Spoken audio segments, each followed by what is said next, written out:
तूफानी प्रहार, समुंदर किनारे हाहाकार।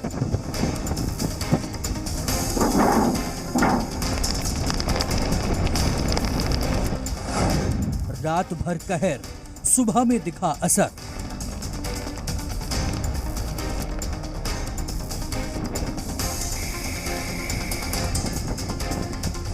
तबाही के निशान, शहर शहर वीरान।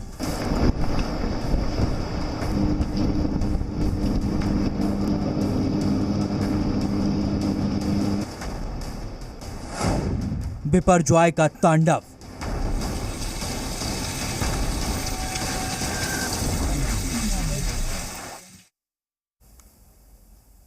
गुजरात के जखाऊ से बिपरजॉय तूफान टकराया। इस दौरान हवा की रफ्तार 115 से 125 किलोमीटर पर घंटे रही।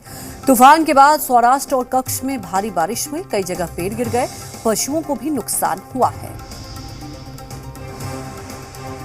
तो द्वारिका में महातूफान ने भारी नुकसान पहुंचाया। इस महातूफान से सड़क किनारे कई पेड़ गिर गए, वहीं दुकानों के बोझ भी निकल गए और वो गिर गए। देखिए संवाददाता अश्विनी पांडे की द्वारिका के इस्कॉन गेट से ये रिपोर्ट। इस वक्त मैं द्वारका के इस्कॉन गेट के पास हूं, जहां से द्वारकाधीश मंदिर की तरफ जाने का रास्ता है। ये द्वारकाधीश मंदिर की तरफ जाने का रास्ता है, लेकिन जिस तरह से तूफान आया है उसके बाद जो तबाही हुई है वो तबाही की तस्वीर हम आपको दिखाते हैं। यहाँ देखिए, जो बहुत साल पुराने जो पेड़ थे वो कैसे यहाँ पर गिर गए हैं। पेड़ की का एक हिस्सा काफ़ी हद तक जो है सड़क पर आ गया है। इसके अलावा एक बहुत पुराना पेड़ जो हम देख पा रहे हैं वो जड़ से बाहर आ चुका है। देखिए, जड़ से निकल चुका है ये पेड़ है। इसी तरह की तमाम तस्वीरें जो है बिपरजॉय तूफान जिन जिन इलाकों पर प्रभावित करने वाला था वहाँ पर रही हैं। देखिए, पुलिस की बैरिकेडिंग जो लगाई गई है वो बैरिकेडिंग्स किस तरह से गिरी है। इसी तरह से आगे की बैरिकेडिंग्स में मैं आपको दिखाता हूँ कि देखिए यहाँ पर भी बैरिकेडिंग्स गिरी है। आगे मैं आपको जो तबाही का जो मंजर है वो हम दिखाने की कोशिश करते हैं। देखिए, यहाँ पर एक बड़ा पतरा है और पुलिस की बैरिकेडिंग वो नीचे जो है आ गई है। इस तरह से जो तूफ़ानी हवा चल रही थी वो करीब 125 से ज़्यादा की रफ्तार में थी। नतीजा ये हुआ कि बड़ी संख्या में अलग अलग जगहों पर नुकसान हुआ है। देखिए, यहाँ पे एक तस्वीर देखिए कि कैसे इस घर के बाहर जो शेड लगाया गया था वो शेड जो है टूट चुका है। कई दुकानों के बाहर अलग अलग जो है जो कचरा है वो उड़कर पहुंचा है। देखिए, यहाँ पर एक बोर्ड है दुकान का, वो टूटा हुआ है। थोड़ी दूर पर हम आपको एक तस्वीर दिखाते हैं। ICICI बैंक का जो बिल बोर्ड है, जो बोर्ड लगाया गया है वो पूरी तरह से टूट चुका है। दुकानों के बाहर लगे छपरे वो काफ़ी दुकानों के छपरे जो है वो डैमेज हुए हैं। यानी कि तबाही जिस तरह से हुई है, बहुत ज़्यादा तूफ़ानी हवा चल रही थी और अभी भी बारिश जो है वो लगातार जारी है। कुछ कुछ जगहों पर जल जमाव की स्थिति भी हुई है। लेकिन आपको बता दें कि इन सब के बीच एक जो राहत की बात रही कि इतनी बड़े तूफ़ान में किसी भी प्रकार की जान हानि की सूचना नहीं आई। इसके पीछे जो सबसे बड़ा वजह रहा वो ये कि तूफ़ान से पहले जो तैयारियां की जानी थी वो पुख्ता रही और यही कारण रहा कि जो है जान हानि की जो घटना कहीं से भी सामने नहीं आई, जो बेहद ही राहत की खबर है। देखिए, ये ICICI बैंक का जो है बोर्ड है जो पूरी तरह से टूट चुका है। बाहर नीचे की तरफ जो है वो लटक रहा है। इसके अलावा एक बिलबोर्ड था, देखिए मैं आपको दिखाने की कोशिश करता हूँ।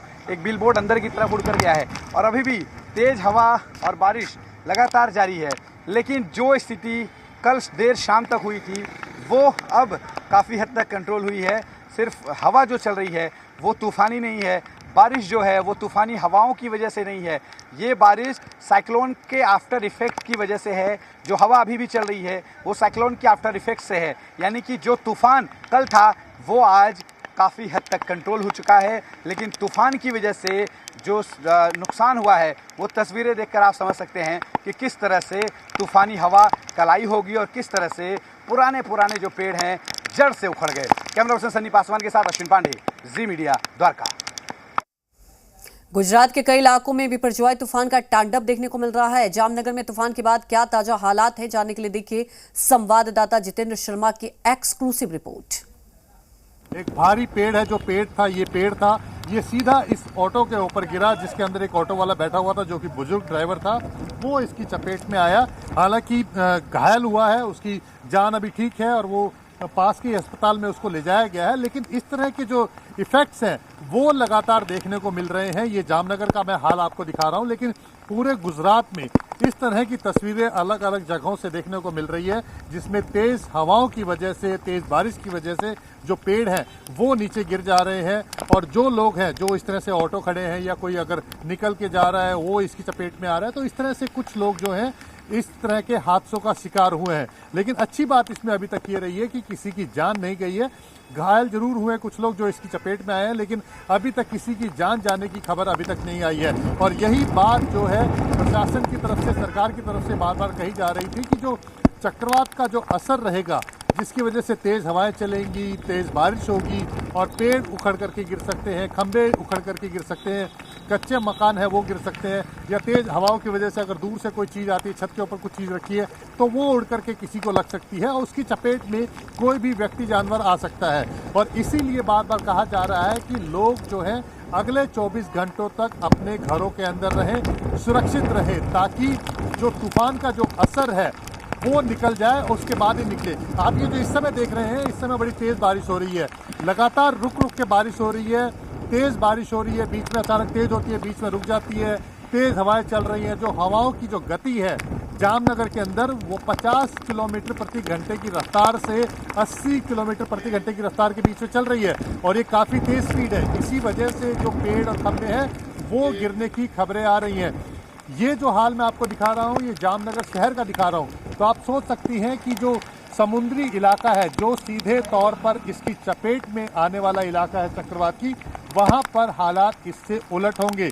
मतलब कि वहाँ पे हवाएं और तेज चल रही होंगी, बारिश का असर और ज़्यादा देखने को मिल रहा होगा और जो वहाँ पर नुकसान की होने की संभावना थोड़ी ज़्यादा है। लेकिन राहत की बात यह है कि वहाँ से लोगों को निकाल करके जो शेल्टर्स बनाए गए हैं, पक्के जो पक्की जगह है, जैसे कि सरकारी स्कूल है, पंचायत घर है, वहाँ पर उन लोगों को शिफ्ट कर दिया गया है। अभी तक जो है किसी तरह की जान की जाने की कोई खबर नहीं आई है। चपेट में आने से कुछ लोग घायल जरूर हुए हैं, पेड़ गिरने की खबर आ रही है, बिजली के खंभे गिरने की खबर आ रही है और उनको जल्द से जल्द रिस्टोर किया जा रहा है। गुजरात के गृह राज्य मंत्री हर्ष संघवी ने बताया कि तूफान से किसी की भी मौत नहीं हुई, लेकिन कुछ लोग घायल हुए हैं। वहीं बिजली को रिस्टोर करने का काम जारी है। इस वक्त हमारे साथ गुजरात के गृह राज्य मंत्री हर्ष संघवी जी हैं, इनसे बातचीत करेंगे। हर्ष भाई, देख रहे हैं लगातार आप जगह का विजिट कर रहे हैं, क्या कुछ अभी तक पता चला है? खासतौर पे जो साइक्लोन के बाद कई जगहों पर पेड़ उखड़े हैं, बिजली काफ़ी जगह पे कट गई है, बिजली के खंभे गिरे हैं, क्या कुछ इसको लेकर काम चल रहा है इस वक्त? देखो, बीती रात चुनौतियों से भरी हुई थी।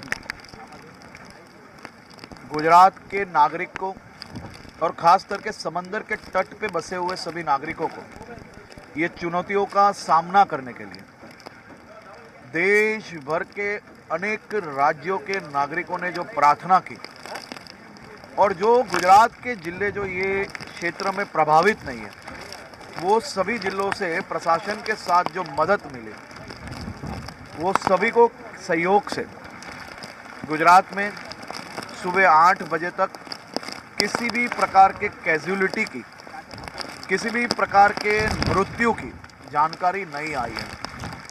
जख्मी ज़रूर कुछ लोग हुए हैं, उनका इलाज चालू है। 22 जितने हमारे पुलिस ऑफिसर्स जो ग्राउंड ज़ीरो पे काम कर रहे थे वो जख्मी हुए हैं, उनका भी इलाज चालू है। भगवान द्वारकाधीश और सोमनाथ दादा की असीम कृपा ये पूरे सृष्टि पे रही है और ख़ास तौर पे गुजरात की धरती पे ये दोनों मंदिर और ये पुण्य भूमि है। ये दोनों के आशीर्वाद से कल की चुनौतियों का सामना करके पार तो हो गया। आज का दिन भी कई चुनौतियों से भरा हुआ है। तेज़ बारिश और हवा आज भी चालू है।